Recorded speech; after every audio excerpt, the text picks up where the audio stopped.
So the two most common questions I get about winter in Cancun is how's the seaweed and how's the weather?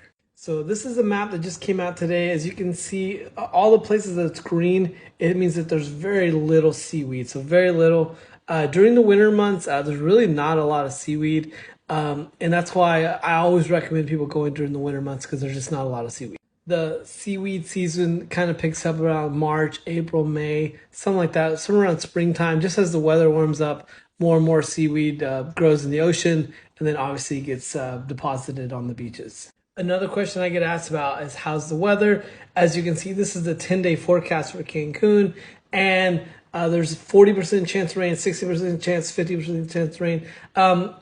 What I tell people is if there's anything less than like 100% chance of rain, it's probably only going to rain like for like an hour. Even if it rains for like an hour one day, the next day it may not rain at all. It may rain a couple hours one day if you're like had really bad luck, but overall it really doesn't rain a lot in Cancun. And as far as temperature wise, it goes from 91 to 83 degrees. So it really never gets that cold in Cancun. I know I've heard people talk about like the water's not as cold, warm. All right, yeah, it's not compared to 90 and 80. I guess it's not that warm, but overall it's not going to affect you that much. But if you have any questions about Cancun, let me know in the comments. All right, thanks.